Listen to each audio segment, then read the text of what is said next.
Welcome once again.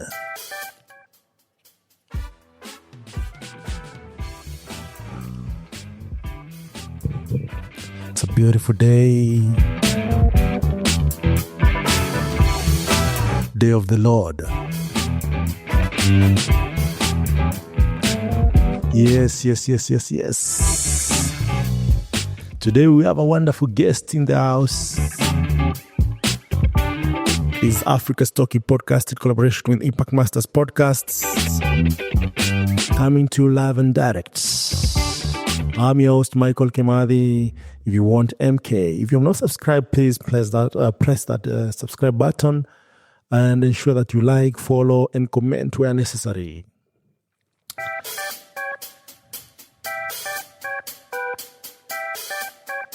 With over a decade of experience in software development, Tom Kimani has worked with notable organizations such as ICPAK, Strathmore University, Clinton Foundation. He has also spent 5 years in the Fintech space with experience in the SACCO and microfinance sectors. Tom's exceptional skills in digitization have seen him successfully manage the digitization of over 100 lenders over the last decade. He is deeply passionate about the impact of AI in the lending space and constantly seeks ways to incorporate this technology to provide more innovative solutions. Tom, how are you?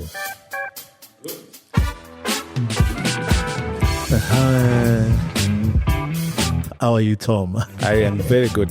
Yeah, we started with some technical itch, but not to worry. We are back and you're good to go. It's good to host you, Tom. That's just what I see here on your profile. But, that's just that for the profile. So I would like to know, who is Tom Kimani Moriranja? So Tom Kimani is a passionate entrepreneur or tech entrepreneur who's passionate to digitize the lending space and the fintech space. Yes. Nice. Where were you born, Tom? Take us all the way back. Where did it start? So my journey starts in somewhere in Naivasha. My dad used to work for a company called Kengen. So I was born and raised there. Then we moved to Embu, where the Seven Forks dams are. We spent a couple of years there. Then here I am. Then went to campus. Then the hustle began. Kaka, you're making this story of you as Tom Kimani sound like Makonde's story. Gone on Monday and by Sunday gone. Like a mosquito. No. Take it easy, man. Like, sometimes we tend to think that you're passed through life, whereas you have lived. Yes. So where did you go to school? Like, since, you are a young kid. I don't know if you are those kids who used to touch their ears to go to nursery school, or you're the kindergarten kind of student. Yeah, how was it for you growing up? Like, take us through that journey. Take us in Tom Moriranja. If someone hears about this story, even your parents, they're like, oh my goodness, this was good life, or this was not good life. For me, I was fortunate enough to... So I started in a primary school called Mvuke. Mvuke was like the primary school inside the power stations, or where I used to live. Where is that? Which? Mvuke is in Naivasha, Olkaria. Okay, Olkaria. Olkaria, geothermal. If you have heard about geothermal. Yeah, so that's where we started. From there, we went to a school called Gilgil Hills. At what class? That was from Standard 1 to, so preschool, Standard 1, 2, and 3. Okay. That was Mvuke Primary School. That's Mvuke Primary School. I think in Standard 6 is when we went to boarding in a very wonderful school called Gilgil Hills Academy. It's close to the geothermal plant, right? No. Gilgil Hills is in Gilgil. Next, near Utumishi Academy. Is that not close to Naivasha? It is very close. Okay. 50 kilometers. from Okay, it's Naivasha. not so close. So I was lucky enough that my dad used to believe in good education, and he used to put all his I love that. eggs into making sure that Get the best. you get the best education ever. Yeah, so I went to Gilgil Hills. We spent 2 years there. Then my dad was transferred to still Kengen, but now Hydro. Then I went to a school called Weros Academy. Where is it? It's in Embu. Embu. Okay. That is, what is that the name of that plant? Masinga. Masinga Dam. Masinga Dam. So we started so when we left Naivasha, Seven Fork Dams is a couple of dams. Okay. So it starts with Masinga, Kamburu, Gitaro, Kindaruma, and then there's another one that is End of the Road. Have you heard about End of the Road? Yani unaenda paka barabara inaisha. Where is that? It's called Kiambere. Yambere is still close to Embu, or? Yeah, it's close to Embu, but No, I used to it's actually in Machakos County. Because also Embu is neighboring Kamba nation. Kitui, Machakos, Mwingi. Yes. So huko ndio my dad went. So I went to a school called Weros. Finished my KCSE then. KCP. KCP, yes. Class 8. Now, from there I went to Meru School. Okay. What did you get to go to Meru School? Meru School is another school. Yeah, it's a good school. Apparently, I was picked. I was picked by, is it called Zab or what is it? I don't know. For the high school is not job. That is university. Yeah, so but you are invited there. Yes, I was called to Meru School. I remember it was very worrying. Everyone asking, what is this Meru School? What did you get in KCP? I scored very good. I think I got 420 something. Then of course it should be 420. What was 423. Supposed to go to Alliance or something. Or guys passed really well that year. But Meru School was not a bad school. The best. Still is not a bad school. Right now, actually, it's a national school. Oh, it is? Yes. Oh, wow. That's news to me. When were they upgraded? I have no idea, but I know right now they are a national school. Yeah. So went there from 1 to Form 4. Typical student. You were there during karaoke's time. Exactly. Yeah. And karaoke actually, for those who don't know, karaoke is one of those principles like Hayamba. Yes. For those who have listened to our previous podcast. Yes. There's some guys from Friends. Is it Friends what? Lugulu. Yes. Hayamba was from there. He went to Alliance. Yes. Now, for those who know karaoke, he left a huge mark at Alliance. Actually, before he came there, he was from Meru School. Yes. Just to, I think we should host him one of these fine days. Definitely. I think he's actually done a podcast with one of these guys. Wow. And, that's nice. And it's a very interesting story because he went from Meru School to Alliance to Embu County. Yeah. He went back to Embu County? Or? Yeah, he was appointed as CEC. CEC? Yes. Oh, interesting. Then from there, right now, he's on a school called Merisho. You know Merisho? No. It's like an international school in Kajiado. Oh, that's why now he's the principal. Yeah, so he's the principal. But because I thought from Alliance he retired. No. In fact, that's most people think. Yeah. But it was a very transformative. I also saw some weird story about him, but when we talk with him, I'll ask him from Alliance. Yes. You should host him. Yes. Yeah, for sure. So from high school is where I had a deep passion for computing. I remember all the way from 2. We had these interesting projects that we used to do, building just simple applications. Yeah, so and that's where my passion for computing started. Using Visual? Yeah, it was Visual Basic. Okay. Yeah. Okay. And we took computer as a subject, but later on dropped it because we were told it had no impact in life. Who says so? Yeah, that was what we were told then. Yeah. But from there, so when I cleared high school, I had one clear mission. I wanted to do computing. So in fact, my options are very clear with JQuat Nairobi. So I was just playing with computing. So it was computer science, computer technology, Computer and mathematics. computer, and you're just playing with those things. Did you see BBIT? No, I don't know where BBIT came from. But yeah, I think it's being served at Strathmore. Actually, I think Strathmore are the ones who started the BBIT. Something. Yeah. So it was from high school. I went directly to University of Nairobi, and that's actually where it met. We met. Yeah. So maybe I should you give the background story of us meeting? But when I met this guy, actually, I was almost leaving university and going to prepare to come to the university once more, because this dude actually, he had prepared well. One of the things actually that we noted, he had two working stations. At home, he had a whole working station. Now that I think about working from home, that's when I think about you. Because he had a desktop, a very powerful desktop with a mechanical keyboard. I don't want to say gaming chair, but a nice chair. Yes. And also he had a laptop to come to school. Yeah, and a very big computer. You remember those desktops that used to have? They had a stomach. What is that thing called? Even they used to have CTI. I don't know. Yeah. See. See what? CRT. Yes, CRT. Yes.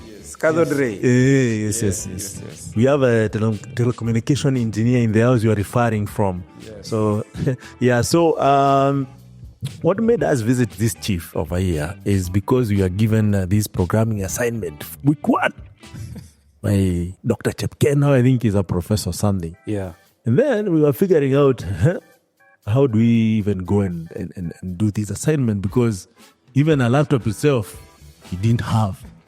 And then this chief is done with the assignment. You're like, how did you do the assignment? No, he said, I have a working station at home where I've set up my computer. For those who have gone to these universities, it's not really easy for you to configure the school university computer, right? And install anything that you want, unless the technician helps you install all that. And also, of course, you know how that process, how it goes. So when we visited this chief, we were like, man, maybe I'm in the wrong course. But however, we really fast-tracked the process and by second semester, when you're tested for the project, we were ready with our project. But please, there's your story to tell. So what made you prepare that much? Because you see, as someone who maybe, I don't know, with the CBC, if people will be called by job or something. Yeah.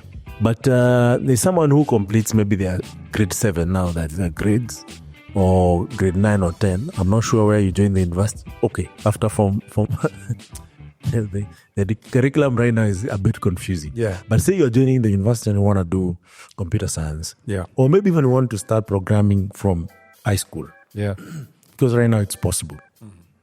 So what is this thing that made you prepare really well to an extent that you knew that I need a home working station where I configure everything, then a school laptop where maybe I take notes and, copy the presentations and, just be organized? I think my passion for entrepreneurship started pretty early because when I cleared from 4, my dad used to own a bar. Yeah, so in this dam. Yes, dam, because it's a bit remote. Yes.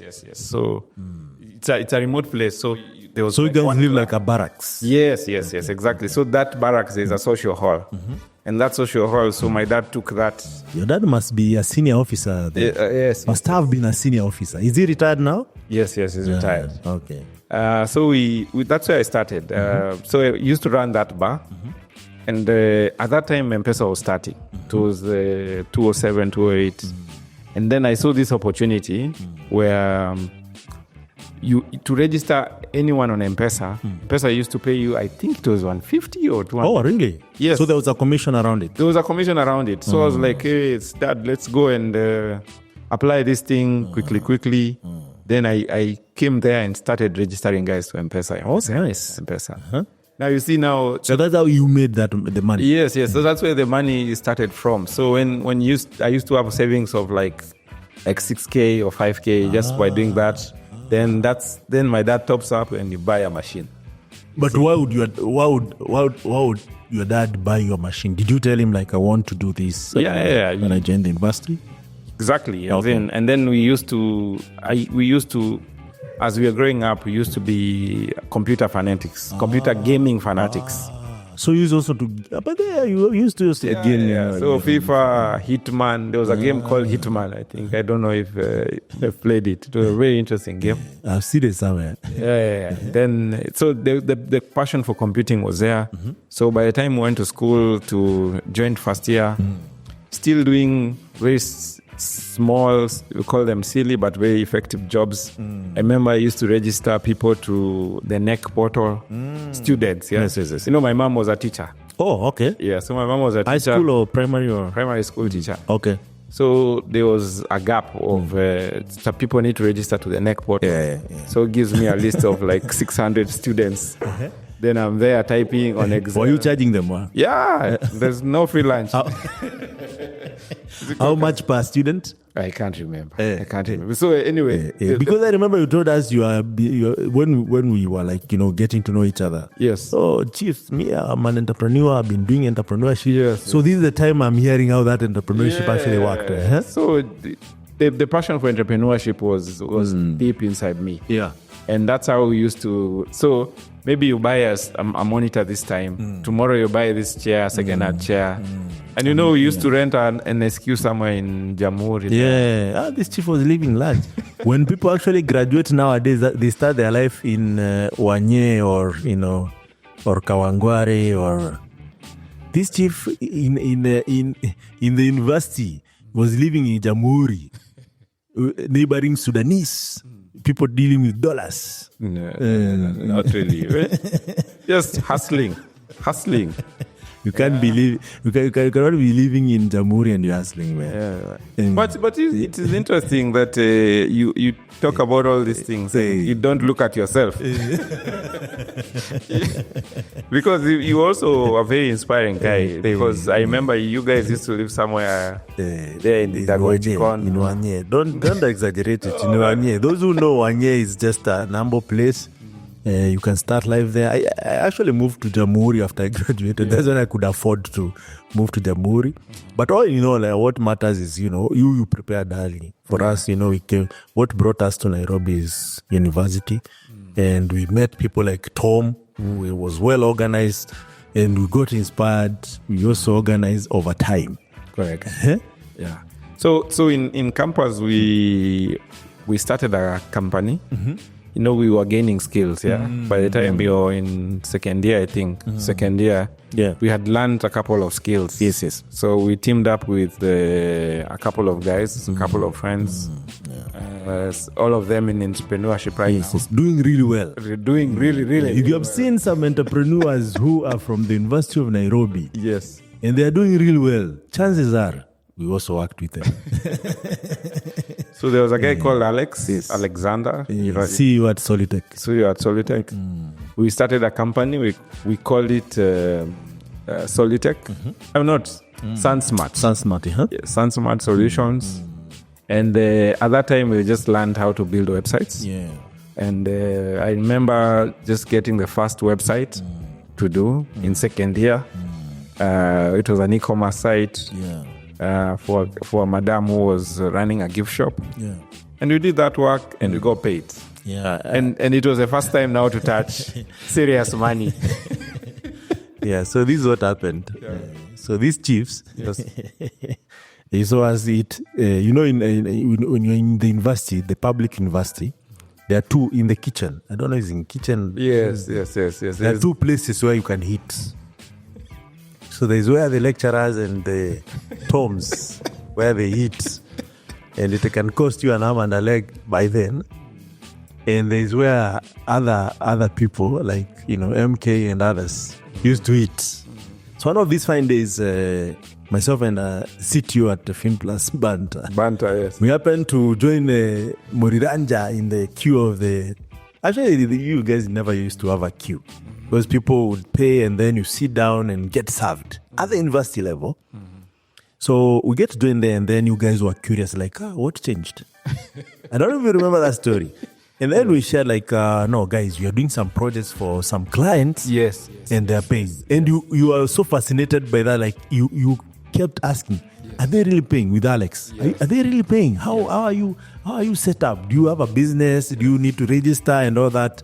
Also for us, before we got paid, because we got this real big project, we had actually to register a business so that we can get paid. Yes. It's a butter mic. Banter mic. Yeah, one of these fine days I'll tell this story. Yeah. And, for check to actually even be paid, you need all that. Yes, you need a bank account. Yes. At least we had PIN because of the help and whatnot. Yes. But for a company, we had not thought about it. Yes. So, like, if you do the work, we get paid. Yes. But there's some money that you don't just get paid.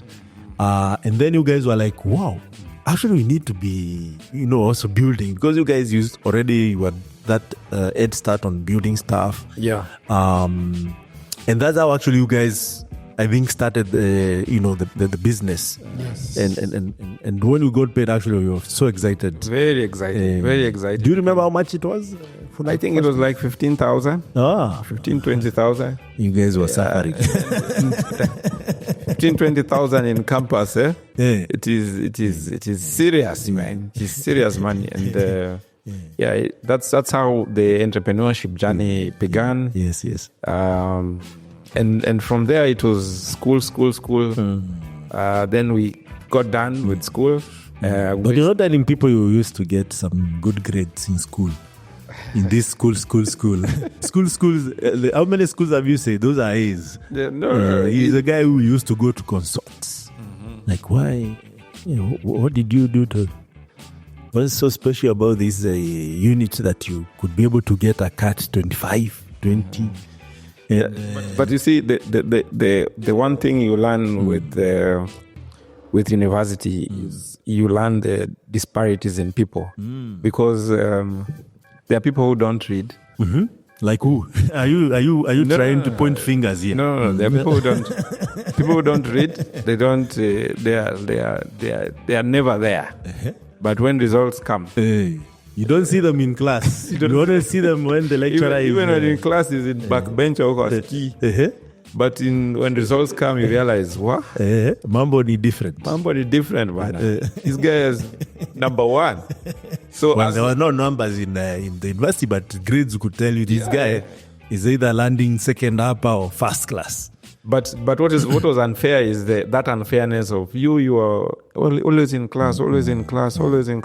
Taking notes. I remember even people borrowing my book, photocopying. When me 2 days to the cut.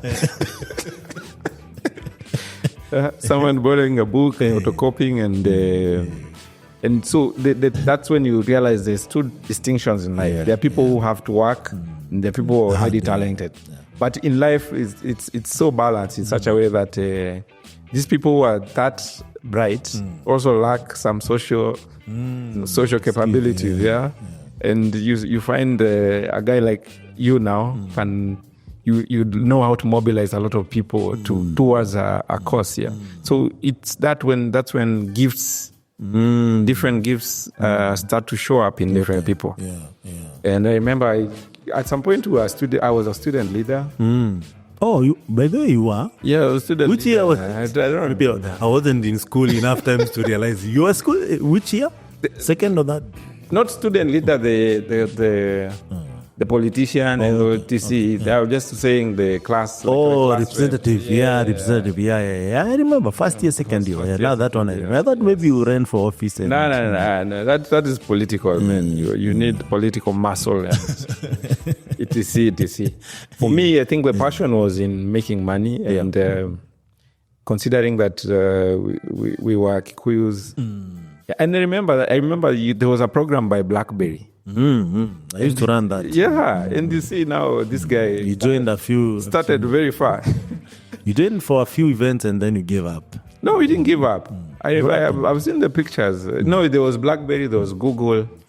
And so we used to attend all these client kind of events, and it was glad that. I mean, portion started very far. Yeah. I mean, if you're listening out there and maybe in the university, it's always good to be involved in out here.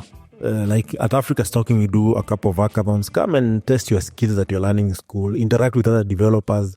You'll find even software engineers in different companies coming for those hackathons.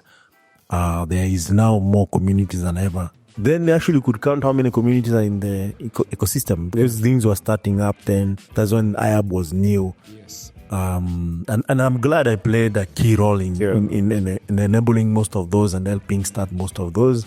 But nowadays, I'm proud to see so many even language-specific communities led by maybe second, third, fourth generation after we started. Yeah. And I'm still actually like so strong about that because I've seen how an ecosystem can change over time.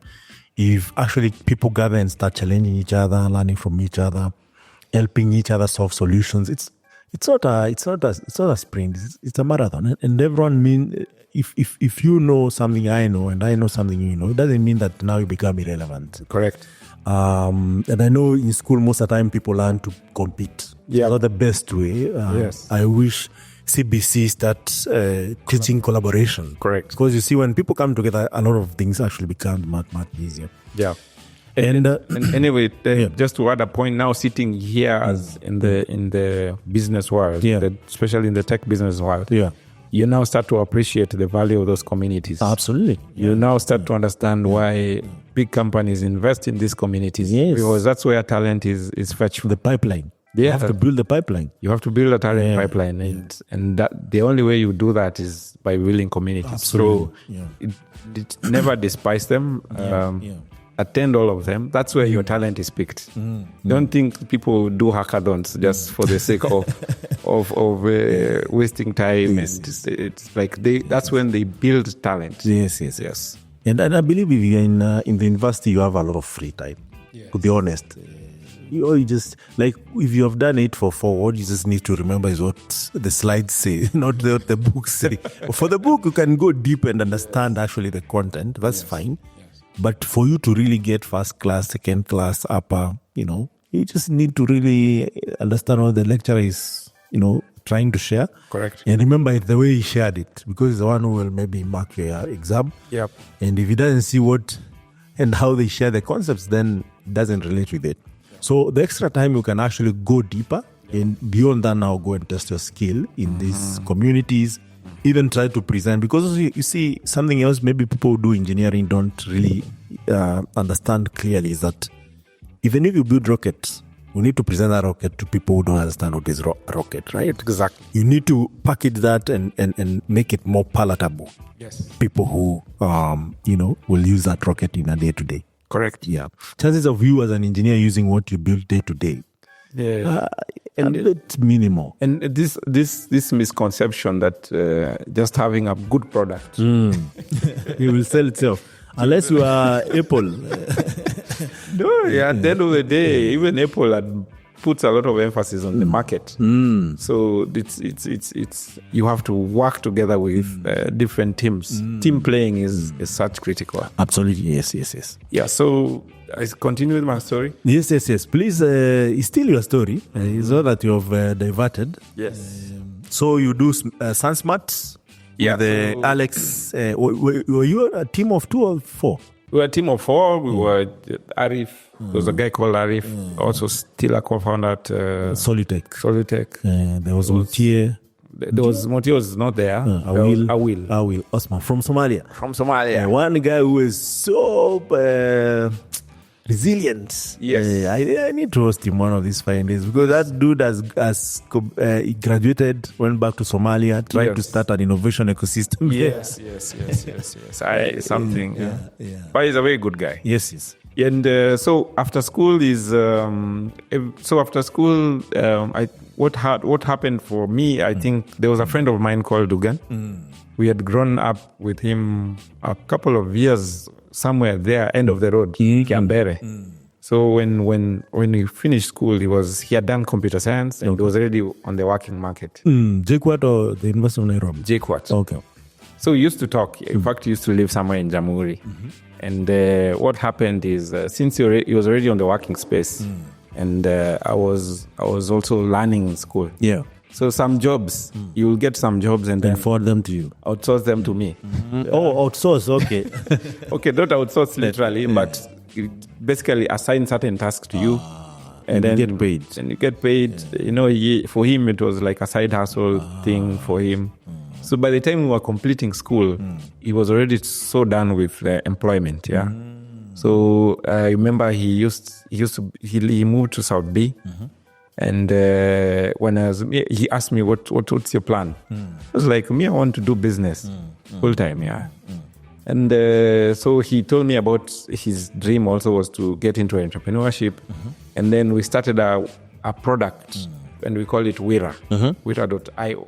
Wira in Kikuyu is job or work. Yeah, it was a workflow management solution. And at that time, I think he had seen the opportunity in workflow automation. Yeah. And we started working on that particular product. Yeah. I remember now, after finishing school, I had to move even to South B. And this company thing started sometime in early 2013, 2012, end of 2012, 2013. Yeah. We started in a sitting room, in his sitting room. Okay. In his sitting room. Yeah. Because my sitting room was just an SQ. So we started our company called WorkPoint Limited. We were doing software consulting, and we also had a product called Wira.io. Okay. And we started pushing to the market. Strathmore University noticed us. They had organized a hackathon. And during that hackathon, it was like a 3-day hackathon. Was it through iLab? Yes, through iLab. And we went and pitched there, and we became number 2. And when we became number 2, that's when Strathmore told us, now we will give you a desk there, so you can operate from here. Yeah. Remember, they still have that co-working or? They do. I don't know. Are not as aggressive as before. I don't know why they're not aggressive with it. Yeah, and it's a very great opportunity for me. I if you had such resources, you could do massive things. Yes. So we went to iLab. We were hosted there at iLab. And what happened is while there, we started getting outsourced also by Strathmore University. I think at some point, Strathmore offered us a job opportunity. We told them no. To do what? To be one of their engineers. Yeah. Oh, okay. As consulting engineers or something? Yeah, not as employees. Okay. So we changed that term from consulting from permanent employees to consulting engineers. Oh, okay. And they used to give us a couple of jobs because they had access to the market. Yeah. And all they needed is people to execute these projects. And that's what taught us a lot. Yeah. That's what opened our doors. And it's great advice to tell, especially young guys who are graduating and thinking that all the knowledge they have, in terms of coding, that's all that is needed in the market. What Strathmore taught us was now industry experience. Yeah, because now you have to go to a client, you have to get their requirements, you have to communicate, you have to do project management. These things that are never taught in any school. No course on all these things. These are life courses. Yes. You have to negotiate, you have to do quotations, etc. Temperament. Yeah, those kind of skills. And we stayed in Strathmore University from 2013 to 2015. And in 2015, now we moved to our own office as WorkPoint Limited, somewhere in Amberhill. Yes. So Wira turned it to WorkPoint Limited. Wira was just a product of WorkPoint Limited. So the registered company name was WorkPoint Limited. Oh, okay. But we just named the products. Yeah, we had named the product Wira.io. Yeah. So in this conversation with the clients is where you came up with the FlexiPay and iConserve as additions added. Yes. So those were like FlexiPay was a project that we did for one of the clients called ISPAC. ISPAC is a certified body for accountants. So we digitized the entire member processes. So how people book events, how people pay subscription, etc. And part of it was included a payment mechanism. And that's why we decided to come with a payment gateway called LexExpay. Yeah, and we did a lot of projects, between then. Do you think now doing this project for clients and then realizing how impactful they are, you could actually use that knowledge to build a more robust and more well-encompassed solution for different companies as a consultant? Yeah, the knowledge you get from working with companies is you get to see the problems. In fact, if you look at even the next product that we came up, called Presta, came from those experiences, from the needs of the customer. So you looking at a gap and realize, there's a gap there. So now you tap into that particular gap. But okay, one experience that we learned about projects is the cash or managing cash flow. One thing is no project goes as expected. So meaning that there will always be delays here and there. There will always be clients says, we'll pay you next week. That was my next question. Like, did everyone pay on time and pay as agreed? I'm telling you, running a startup, especially a tech startup. I don't know about other industries. Anyway, it's all industries in general. Startup is a startup. You realize that cash flow is king. People who have cash is king because you get a very good project, a very big project. They're not paying time. You deploy resources, you deploy coders and all this kind of people. Then you realize, okay, client told you next week, or the CEO flew, went to where? Maldives. And it is end month. And you have people to pay who doesn't know. You have people to pay, you have everything.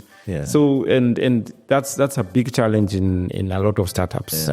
Managing cash flow. And the banks don't look at you. I remember like one time I had this good LPO I'd been given, and there I was as a young entrepreneur going to a bank.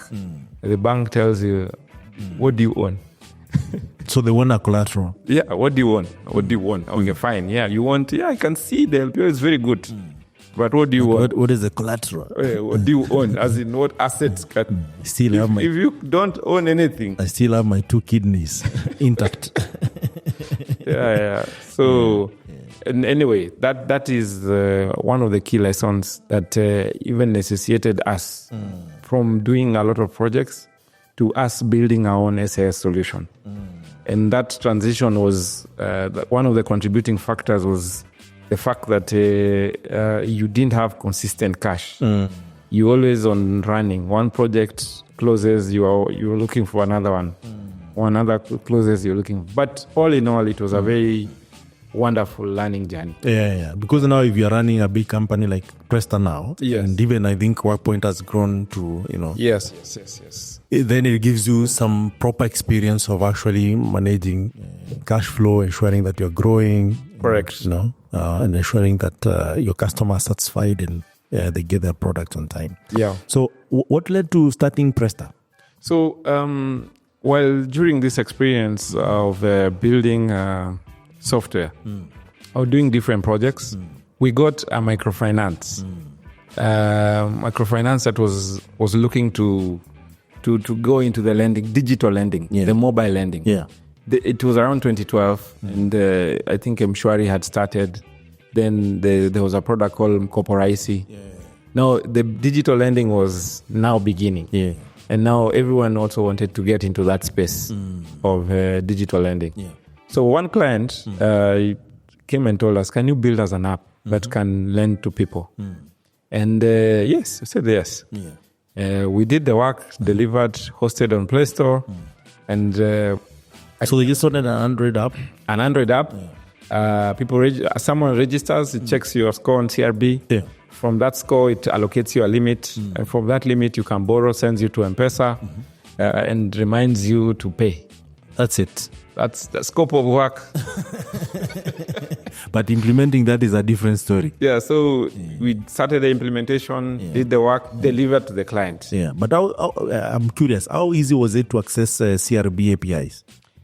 So since this guy was already a microfinance, Okay, already. so he had the networks. Yeah. So for you, just like you need the CRB. Just an email away.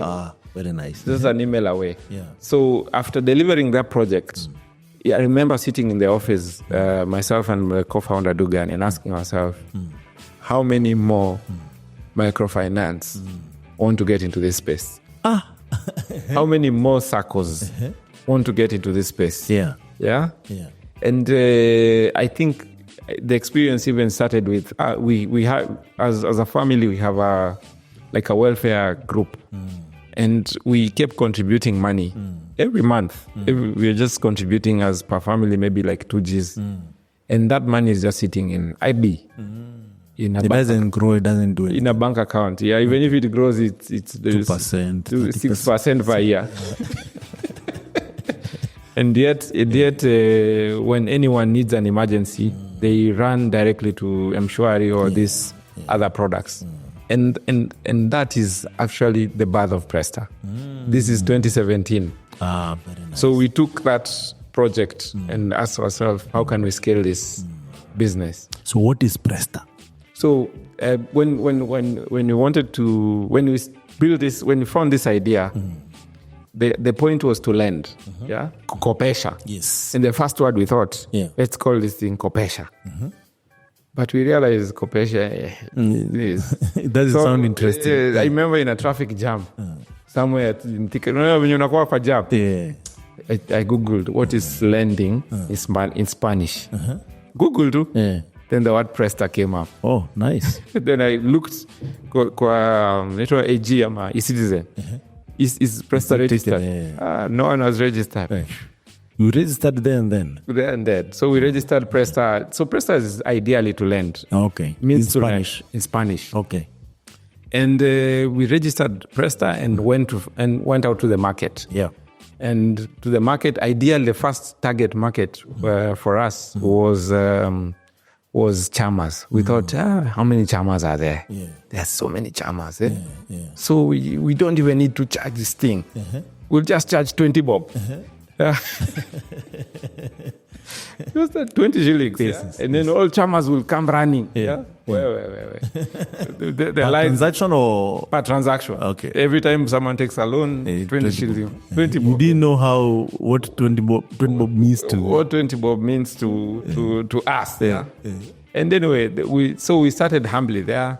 Did they pay this 20 bob or it was a challenge? They did. They did, but we were not as serious then. I remember, from these projects, we got some money here and there. So we decided, let's save the money, the savings that we have. Let's put together and build a version 1 of this thing, an MVP. Yeah. And the first chama to recruit was my family chama. Got there inside. And from there, we started now pushing. You're the first person I hear your first customer was your family members. They trust you really well. They're part of the family. There's different families. But with the family chama was operating anyway. It was not about the system. It was us coming together and just digitizing the whole process. And so we started pushing to the market. I remember we attended the first chama conference in Mombasa. I think this is 2018 or? Yeah, 2018, late 2018. There was a chama conference organized by Bandari Sacco, and still goes on to date. Okay. And that's we went to that chama. Started recruiting more chamas. But so we realized a couple of things. Okay, one, and this is at some of the challenges of running a startup. Is one, you are running on very limited resources. Yes. And on the other side, you still need to do marketing. You still need to do sales, recruiting. And recruiting is not cheap. Yes. So and that's when now you start asking yourself, how for me to push this thing, then I need to get some finances. So I need to get someone who can believe in this, whatever you are saying. Yeah. And invest in it. Yeah. And lucky enough, we had a couple of friends who are seeing what we are doing. You just posting on LinkedIn, And the first friend decided I'll sponsor that marketing event for you guys. Yeah, so we went there, started recruiting, and we recruited a couple of chamas, but then we realized chamas also have one challenge, which is they are not structured. When they meet on Sunday, after that, there's no secretariat that runs that chama. Okay. So we decided, okay, we go a step higher. A step higher from chama, it's actually a SACCO. Yeah. Because now a SACCO is a chama now that has grown beyond now. Now they have a couple of savings. Now they have an office, and they are a bit more structured. And I think in 2019, our bank and my bank, or basically our bank, NCBA, was running. I remember seeing an email. They're running an entrepreneur program. Okay. With Strathmore University, and they were sponsoring customers. And so you applied? I applied. It was an entrepreneurship course. Okay. With Strathmore. So we went to. I did the course, and during that course, I happened to. It opened up other networks because I happened to meet Chris Senano. If you know Chris Senano was MD Telecom, and he's also a believer in startups. Okay. And at that time, you are. Was this before Mugu Kibati or?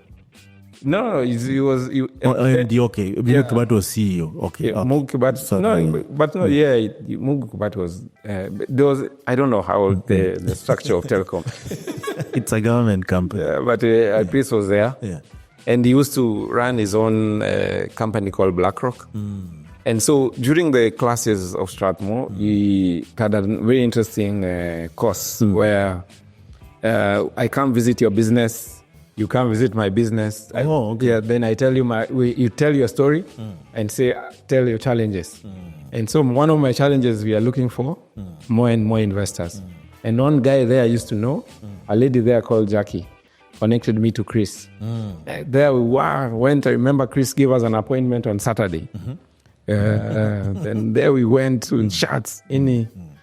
Tumekuja, he was just there seated. He actually was wearing a short.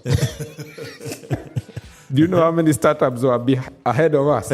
Like 10 startups ahead of us. That morning, waiting to pitch to Chris. And so we got the chance to pitch to Chris. Yeah.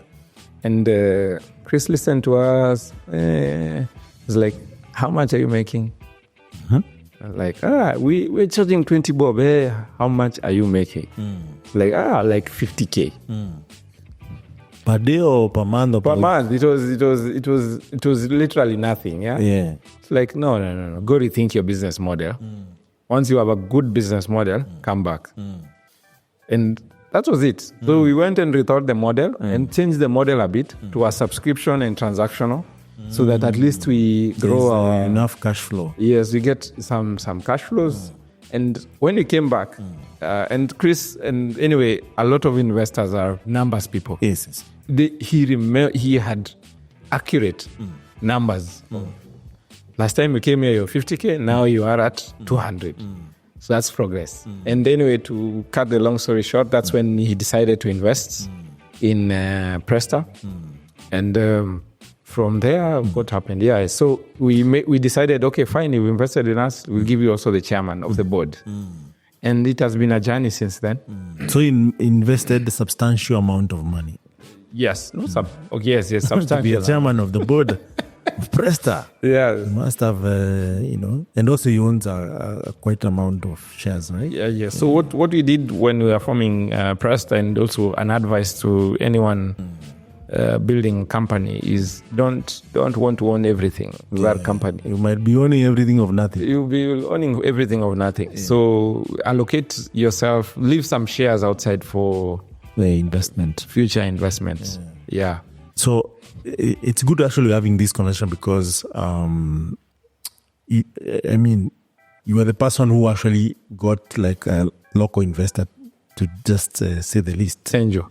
It's an angel investor, right? Yeah, no, angel investor is like he believes in you even before anyone else believes in you. Yeah. Which is a good thing, and I think it's quite encouraging. And I would love to know, if you don't mind, like, how does that work when other investors come in or when you grow? Yeah. Is it a challenge? Is it much easier? What is that? Because nowadays, with people getting screwed left, right, and center by investors, people are starting to shy away from investment altogether, which I think maybe we need to refine the model or something. But since you have gone through the process. Yeah, so you see, at the end of the day, lack of money is also very good. Yeah, when you have money and a lot of it, yes, your problems, you don't think you can do anything. If I want to go to Mombasa, Maldives, if I want to hire the best engineers, I go poach from Safaricom, I go poach from Google. You bring them to one space, yeah. But you see, for us, the kind of investment we are looking for was not a lot of money. We have this mantra that money is not the thing that transforms companies. Yes. Your biggest investor is actually your customer. That customer of yours, that is your biggest investor. Yes. So at the end of the day, every time we were raising money, it was purely for one thing. To reach more customers.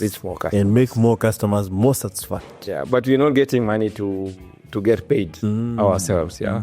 And that has always been our principle. Okay. We don't go for huge investments. We've seen a lot of startups crumble because you see, you get a lot of money. Yeah.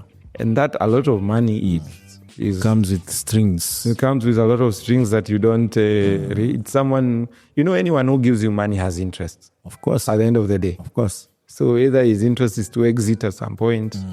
And some of that money doesn't get into your account. They don't. Of course, not all of it is pushed into your account immediately. A lot of it is signing that you can access up to $1 million per year. But in real sense, what you get is money in bits. Yeah. And you see, at the end of the day, the only thing is there has to be synergy. At the end of the day, if you have to remember that it is your customer that will help you grow. For sure. Yeah, it is not your investor. Investor has invested in like 100 companies all over the world. Yes. So yeah, that's very, very important to share. Yeah. And in this case, you have seen some substantial growth with your company. Yes. Does it bring some good energy to your team to see that, okay, these guys, they had an angel investor, the dream is still really, fresh for the whole team, and you are growing. However slow but steadily, you're growing. When you acquire more new employees, as you have had with growth, does it become a challenge for new employees to understand why you started this company? That's a very interesting question, yeah.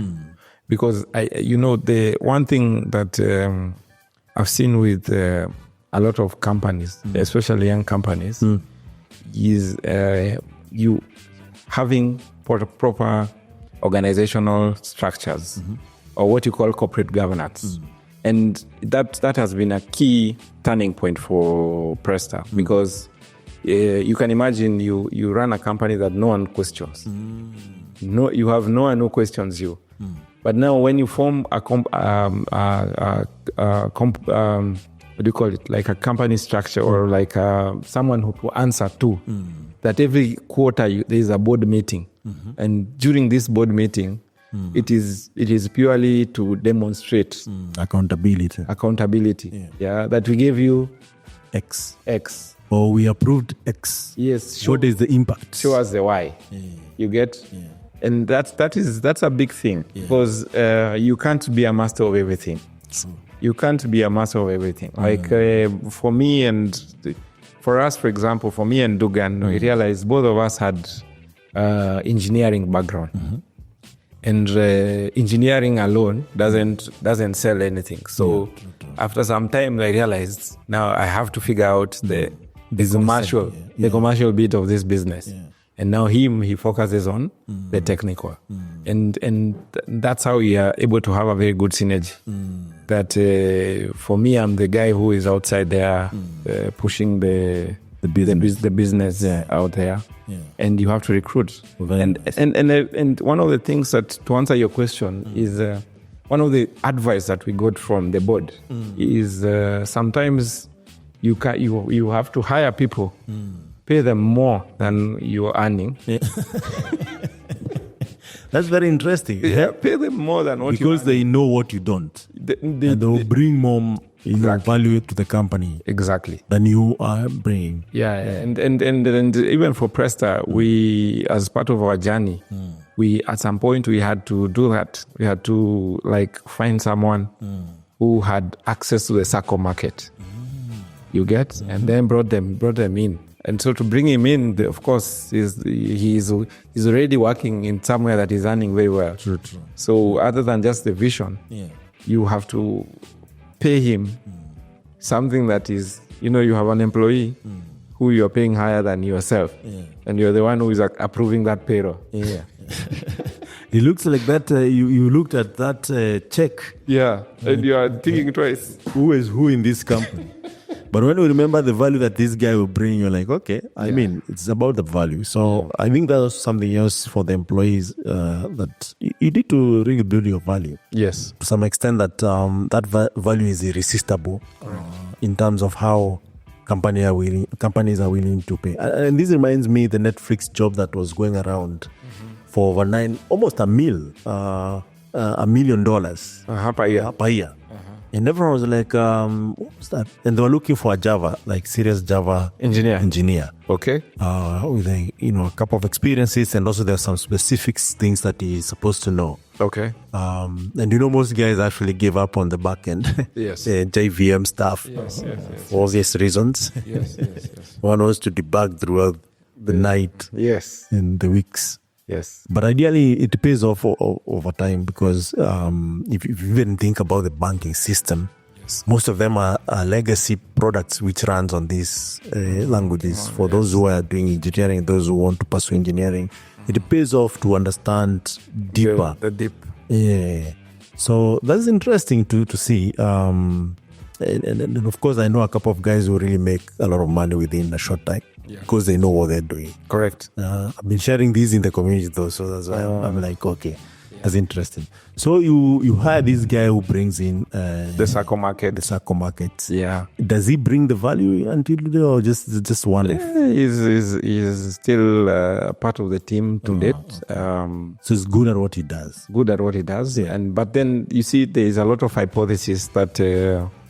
Any entrepreneurship, and also us, we went on we went to the Sacco market thinking that it is a touch and go, and only to realize that Sacco market operates in a very slow fashion. They are never in a rush. The whole idea is it's about pulling resources together. So it is literally the decision making is multiple people. Yeah, so just that. You want to aggressively market, and you wonder why are they not closing? Yeah. So you have to have a lot of patience. You have to have a lot of patience. Of course, by then, we started as a very simple product, a product that can give loans, short-term loans. Okay. So someone goes to his phone or the USSD, dials. Get that loan. Say 1 month, nini, pesa inaingia kwa simu. Yeah. So we sold to Sacco 1, Sacco 2, Sacco 3. Which means you label that Sacco to that brand, and then the end user doesn't know actually what is happening behind the scene, but that's Presta. Yes. In fact, it is fully white labeled. Yeah. If it is Ketepa, for example, is one of our clients, it's Ketepa. Yeah. We went to the pilot Sacco, we went to Britam, we went to ICA. We managed to convince so many Saccos, to small employee-based Saccos, to join the platform. Yeah. And then we realized, everyone in the technology space, all our competitors, just focus on one thing, very core banking. So what most people refer like the back office solutions. And that's when we decided, okay, why can't we be innovative? A lot of Saccos today, 90% of Saccos, or even 99%, if I want a loan, I have to go for a 4. somewhere. Sure. Physically. Yeah. Sign that form, and SACCO is about guarantors. So I have to find my guarantors physically.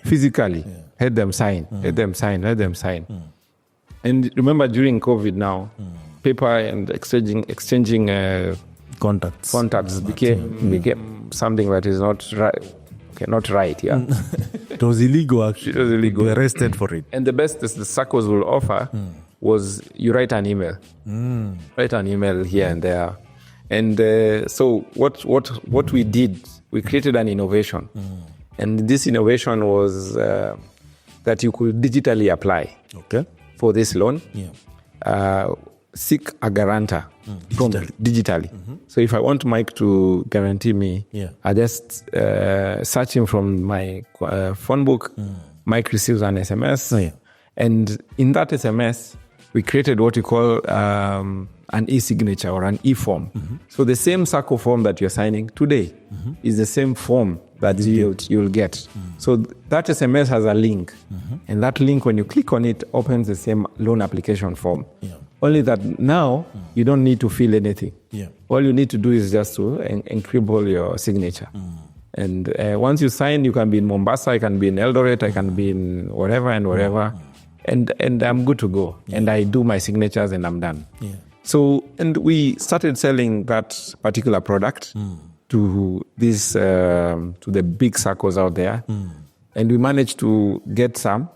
But as I told you, that was one of the biggest lessons that we learned. That SACCOs don't move with excitement that fast.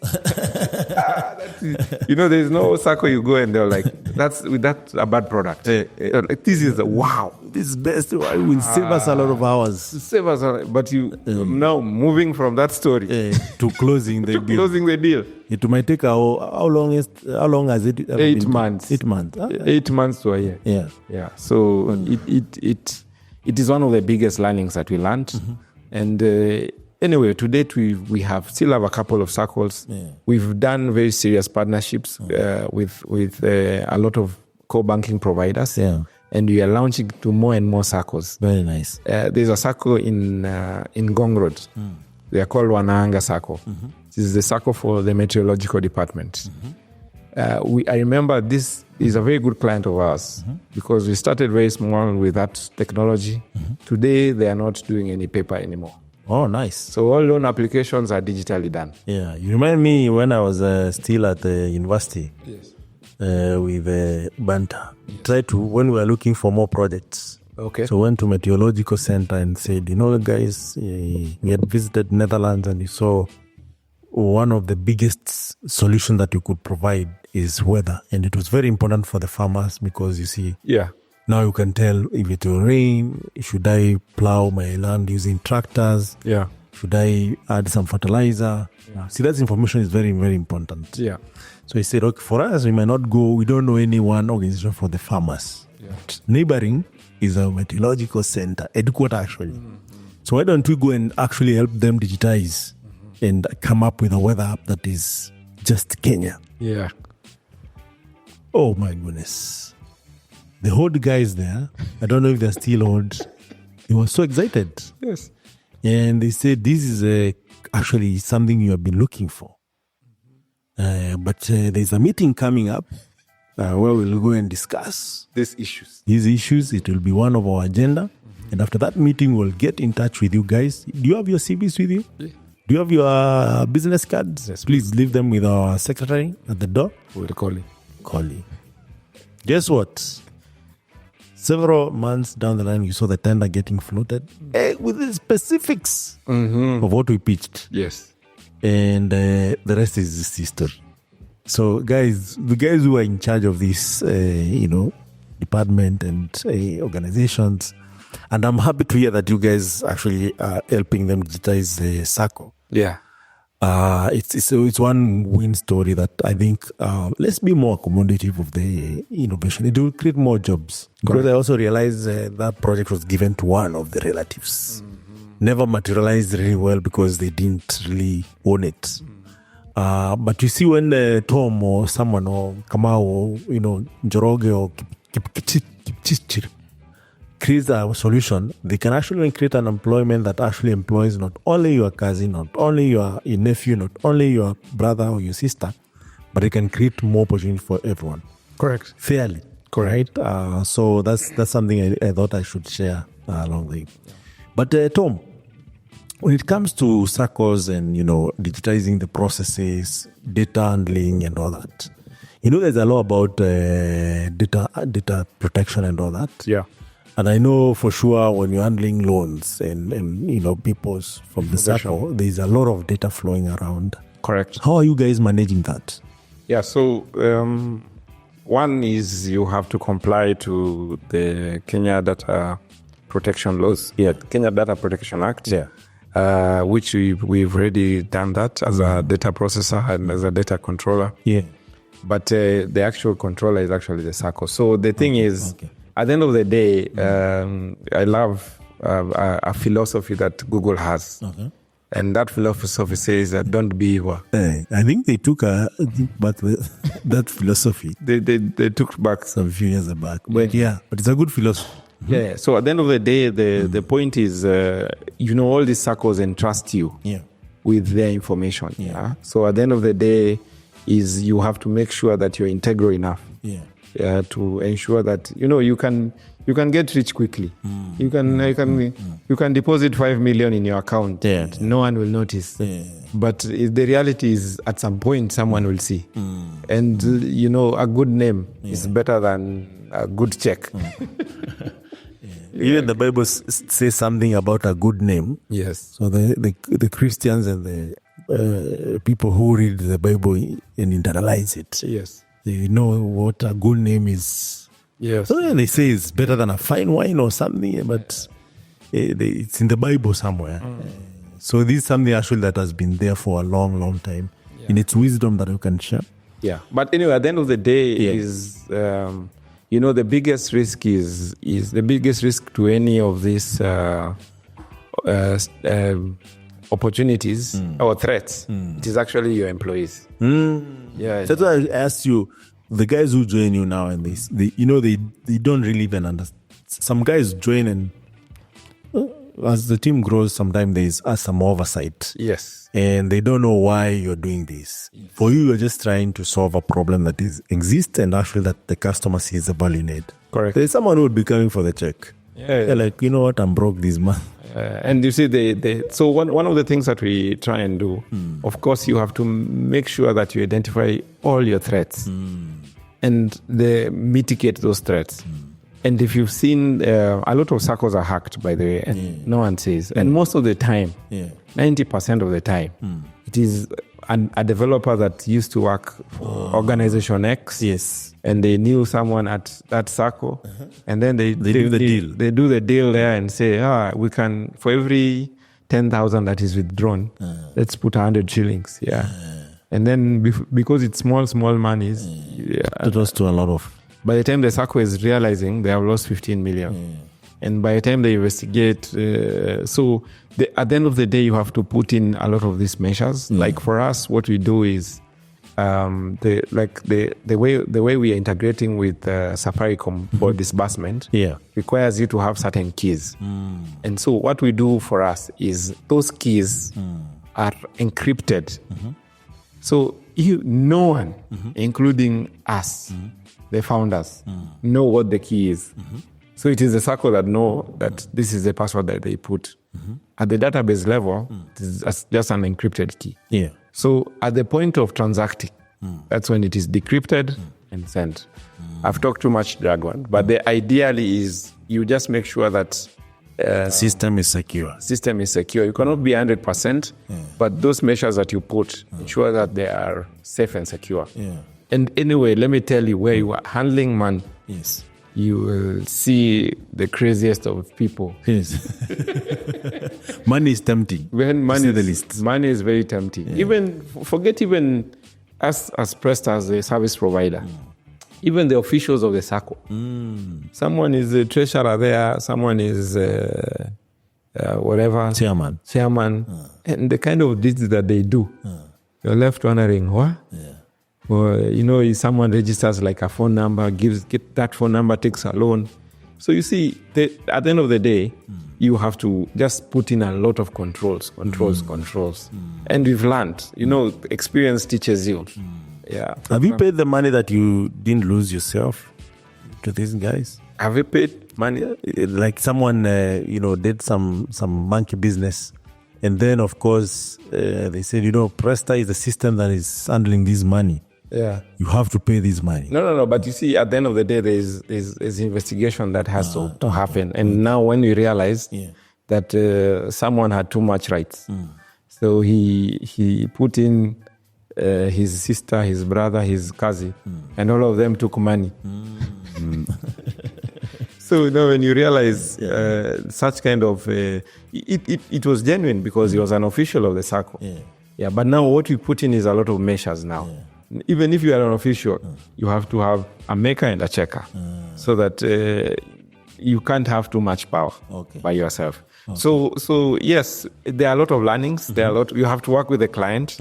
At the end of the day, customer obsession, as Jeff Bezos says, you have to be very obsessed with what the customer is facing at that particular point. Don't solve what you think. And anyway, any tech company who has learned this the hard way. Yes. They think that they know. Yeah. Until a lot of things. You don't know. You keep learning, yes. You don't know. Go see what your customer is facing. And once you see what your customer is facing, now invest in those particular areas. And anyway, it's a learning journey. So this actually leads me to ask something. Have you guys ever used this data to make, financial decisions for either the customer or the circles now that you have access to all this data? Yeah, so what we do is we're able to advise the circle. For example, like our circle clients, we also we have microfinance clients. Yeah. So we're able to tell them on certain trends. We're able to advise them on which products actually are going. Yeah, why don't create a 7-day product or don't create a 1-month product? Well, your client only needs a 1 month, a 7 days loan. And some products come from a lot of experience. So you'll find that you have a circle that has some business and business people. All they are looking for is money today, and then they sort it at the end of the day. So money in the morning, sort it at the end of the day. But you find the organization, since they don't have data, they have created very products that don't really work for them. So once you have, we normally advise our clients from the data that we've learned or the data that we've seen from the system. We now use it to advise the client. Who are your best performing clients? Give them discounts. Things like those. So in these discussions, has it ever benefited the end user, which is now, or is it always your client? But the person who actually who is the end user, who is the customer of your customer, never gets to benefit, even how his data is used. At the end of the day, the customer or the member of the circle is actually the person you're solving the problem for. Okay. The circle is just a partner to help you solve that particular problem. Because at the end of the day, for example, if you are to create a product, that product has to serve that particular customer. So even if for our e-learning platform, we have gone through a lot of iterations just by listening to the customer. Because initially we started with a USSD process. Someone applies. But when you listen to the customer, we realize that they want a very smooth process. And anyway, at the end of the day, to answer your question, is at the end of the day, you have to position the product to serve the customer. Yes. That's very interesting, because my next question would be around the platform itself. Has it ever been hacked? So so you see, hacking is a very big word, and a lot of even the circles don't really understand what hacking is. Hacking is meaning that you've intruded the system and diverted money here and there. Lucky enough, if you look at how we are doing our security, we host with the best technology providers or cloud service providers that have put in resources and security measures to make sure that the platform is safe. So what we will not say that we've really been hacked. What we've experienced before is people misusing their rights. Oh, okay, I see. Yeah, so it's a people problem. It's a personal problem. It's a personal problem. But all in all, we have a team that continuously ensures that our systems are safe. Yeah. So we at the end of the day, it's called resilient, being cyber resilient. Yeah. That you are continuously identifying threats. Yeah. And mitigating those particular threats. And as I told you, anytime you handle money, yeah. And for example, I can say like last year, we did loan disbursement of close to 2 billion. Yes. Among all the lenders combined. Yes. So you see, it's very easy to miss 20 million. Or yeah. It's because you see, it's a lot of transactions. People applying loan, paying, applying loan. Yeah. So you have to be very keen in terms of our security measures. True. Yeah. So, Tom. Yes. There's a time you started some hospitality business. I don't know if it's you or your partner, but I saw it actually, and actually marketed it very aggressively. Yes. Tell me about it. Yeah. So, so my wife, happens to love hospitality. Okay. Yeah. So so I remember us visiting the coast region at some point. Yeah. Then you're like, how much money are we paying these guys? So we started our own the B&Bs. Yes. Yeah. Yes. And we did a couple of them. Yeah. And to date, we still own a couple of own and run a couple of B&Bs business. Yeah. So I'll say it is another side of business that I am invested in, yes. but mainly run by your partner. My partner. Yes. Yeah. Oh, so because you saw it somewhere. No. Yes, you actually pushed it in a couple of your platforms, and it happened to even to my friends. Yeah. I remember pushing to a couple of friends. How like this? I thought even about it by the way, and also I invested. No, it is. I like it because it is disrupting the traditional hotel business. Yeah. Because you realize that most of the people, when you travel, most of the time you want to get you the same home experience that you had back where you come back when you come from. So it's another business idea, business opportunity that we tried, and it's still going. I think we have a couple of them running. Yeah.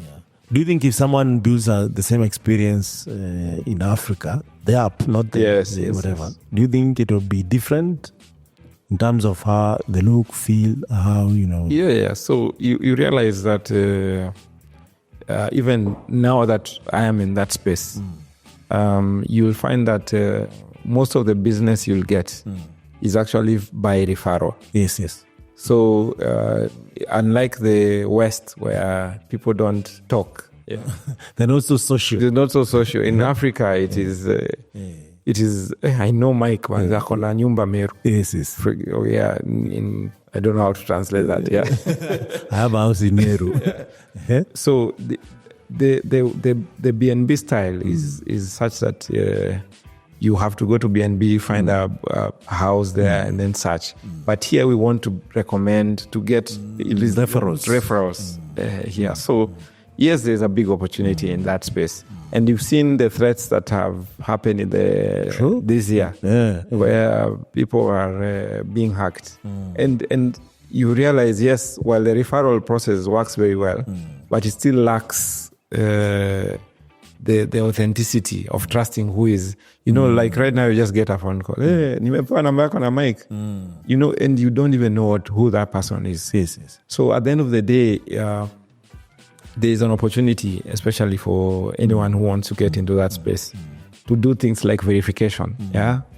That by the time I'm coming, I have a profile that has been scored and said that this guy, one is good, has been referred by 1, 2, 3. Basically mimic how we do things in Africa, not how we do things the B&B style or bookings.com styles. And even this goes to dating now that, life is becoming busy. Yes. Yeah, there's a friend of mine who is building something. But when he launches, you'll see it. The dating space? Yeah. Okay. So he's tired of Tinder.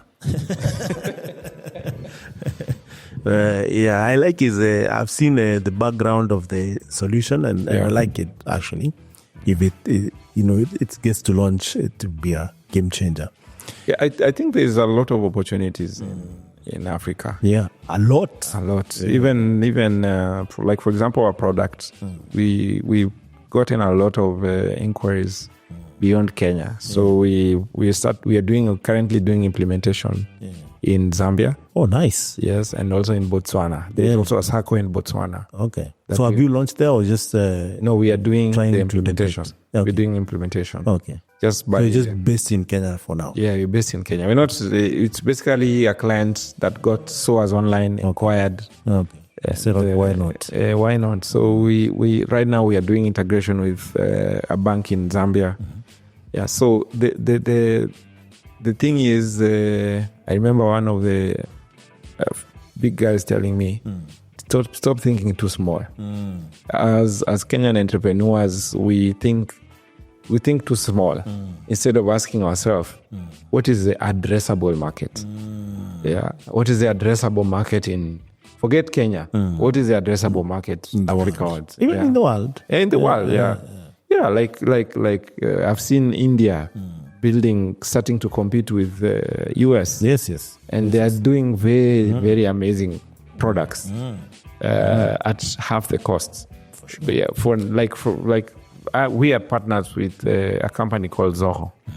Yeah, I know Zoho. Yeah, so Zoho is an Indian-based company. We started using Zoho during this journey of entrepreneurship. At some point, we wanted an invoicing solution. And as I was Googling, I found Zoho. And from there, I wanted a very cheap accounting. You know, that time you're running a startup. Yeah, you want something affordable. You want something that is free. Not even affordable, sir. Yeah. By the time you start making money, you are paid. And Zoho walked the journey with us. Okay. And at some point, we thought, we can also run this as can also consult to companies that needs this kind of solutions. Like, for example, the SACCO clients that take our product for loan management, they still need an email, they still need an office solution, they still need a CRM, for example. They still need a help desk solution. So that's why we decided, we signed a partnership agreement with Zoho and told them that we can help you push this thing amongst our clients. Oh, so it's more of a partnership. Yeah, it's a partnership agreement. So, and we augment Presta together with all these products because we want our clients to know us as a solution provider. Yeah, person who solves my problems. One-stop shop. A one-stop shop to solve my problems. So, and we've done that for a couple of years, and we still are as our partner until even they came. By the time we were signing partnership, they are not in Kenya. Yes. Now they have set up shop in Westlands. Oh, nice. Yeah. And now it's even making the sales process very nice, very easy and straightforward. Now that we're talking about collaboration, you use a lot of Africa Stocking APIs. Which one do you use? Please tell us about them.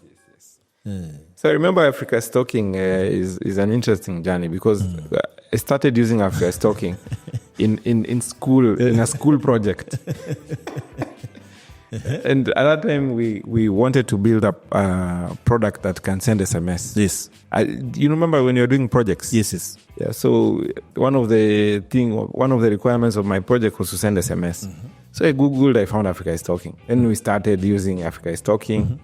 And we've continuously, since 2010. Yes. Since 2012. I know, 2012 thereabout. We've continuously used Africa Stocking. We started with SMS, went to voice because we run a call center where people call us. That is actually using Africa Stocking APIs. Nice. Now we went to USSD. Now we started with shared USSD. Now you're dedicated USSD. Very nice. So African Stocking has been a good partner. Even one thing I've liked is over time they have really stabilized. You know that there's a lady called Mary Claire. MC. Mary Claire. You call her MC. I knew her a couple of years ago, and she takes my phone at Sunday. On Sunday. Oh, Sunday. That tells you how dedication she has. Shout out to Mary Claire. Shout out to her. Yeah. She's a very good. I don't know what she does right now. Repeat customer experience. Yeah. But she's very good. Yes. And anyway, we've collaborated with Africa is Talking.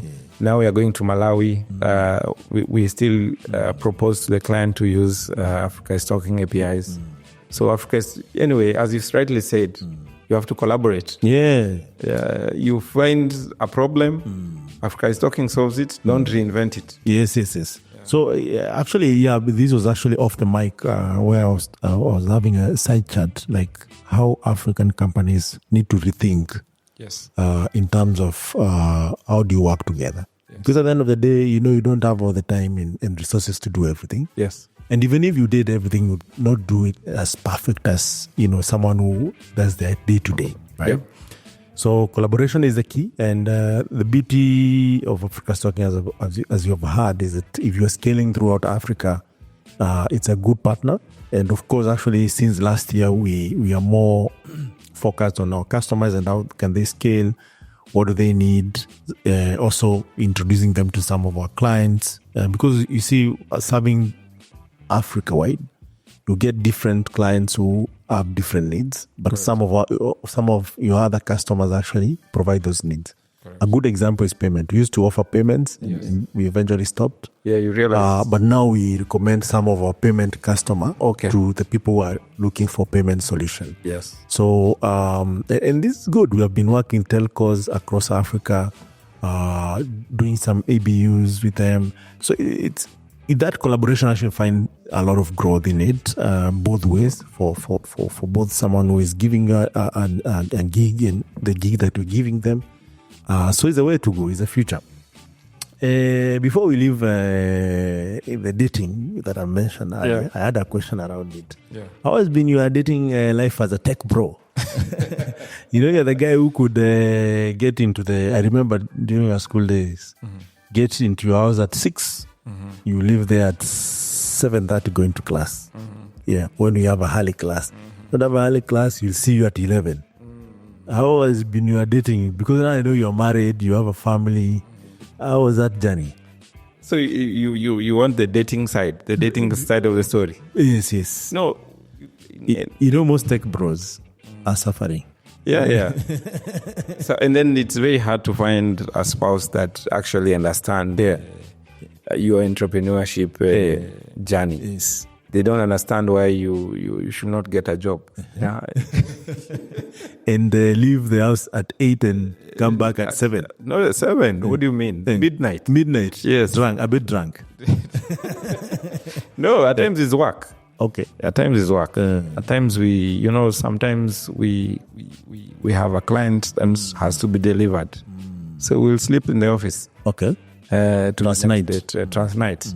By the time we're leaving, that's done. Yeah. So the dating journey has been, you have to, find so many people by the time you settle to one. But so you have to, I will say that my journey has been good. Yeah. I have a very supportive partner. We do a lot of businesses together. Yeah. You've spoken like a married man. But recognize, it has most, in any good thing, in that iceberg, you don't see. For sure. You don't see what is under. Yeah. Me, I was not interested in marriage. Marriage has its own story. We'll talk maybe 10 years later. I wanted maybe before. Because you see, there is that journey where now you're saying you're looking for different partners. Correct. This doesn't work. If this one wants this that you can't provide, or maybe they want this kind of person, you are not that person. So how was that? Because you see, there's so many, as I said, guys who want to pursue, even engineering in general. It's time consuming. Sometimes you need some focus. Sometimes, there's something you need to work on. You don't need, you don't have much time on your hands. So I don't know if for you was it easy. Maybe you met 2-3 people. The fourth one was the right one. It was difficult. It was difficult because you have to kiss so many frogs, as they say, before you actually find the right frog. Yes. And anyway, so you still find the frog. And at the end of the day, there is no. You realize that you leave this one for this one. Yeah. The mistake you found here, you find another one here. So at the end of the day, dating has its own experience. So my advice will be to you have to make a decision at the end of the day. There's no perfect person. You just have to take it and munabungangania uko mbele. As you go. I don't know what your experience is. Mine I'll share one day. But it was I mean, it is, I'll not say more or less the same, but it was a bit, because for me, I set out my mind long time ago on what I want, how I want it, and did you find it? Path. Yeah, of course. After how many tries? Anything that you're looking for, you'll find it. After how many tries? Just 2 or 3. Yeah, 2 or 3. Yeah. But of course, there are those who just say, okay, this is not it. Yeah, even before it starts, you're like, okay. If I buy gift, like the Gen Zs are saying nowadays. Yeah. So please, as we come to close, what is your parting shot? The guys who are, starting up, starting their journey. Because there are guys who maybe just registered a company a few minutes ago. And they're like, I'm going to make billions. So what do you have to say to that person? So my parting shot is there is a lot of opportunities in this country. One of the things that you need to explore or you need to do is to diversify or basically diversify your networks. At the end of the day, it's not only about products. Even if you have the best product in the world, it has to be sold to someone. And that element of selling, you have to figure out how to do it. So my parting shot to you is grow your networks and expand. That is how you'll expand your business. Very nice. And maybe talk to us listeners for subscription, like, and whatever. And, directly to them, please. And they also talk a bit about Presta for those who don't know about Presta. Yeah. Yes. So we at Presta, we are revolutionizing the lending space. We want to disrupt how lending is done in this market. And that is exactly what we do. We work with a lot of microfinance, we work with a lot of SACCOs. That is our core business. I'm glad to be part of this webinar, and I will encourage you to subscribe and hit that like button. Podcasts. Thank you so much, Tom. And we're really honored for you to grace this podcast. We're trying to tell authentic African stories. You have just started, and we are growing as doing well. And thank you for everyone who have found our stories really educative. We have shared a cup of wisdom, and you have seen it. Good to subscribe. We really appreciate. Even some of them commenting, giving feedback, recommending tools. I remember when we started with one mic, my producer, videographer, photographer, everything is behind this camera. And here we are today, and I love it. But we have made it our habit to close with African proverb. And we borrowed this from Spice FM. Yeah. Where we have Ndu and these other guys who I like listening to. It's a sober conversation most of the time. Yeah. And today's proverb will come from Swahili. Tumia ulichumiacho kale. What this proverb means in English is that use what you have put together or hand in early days. Okay. So early days could be today for you. So whatever you learn today is an investment to your future.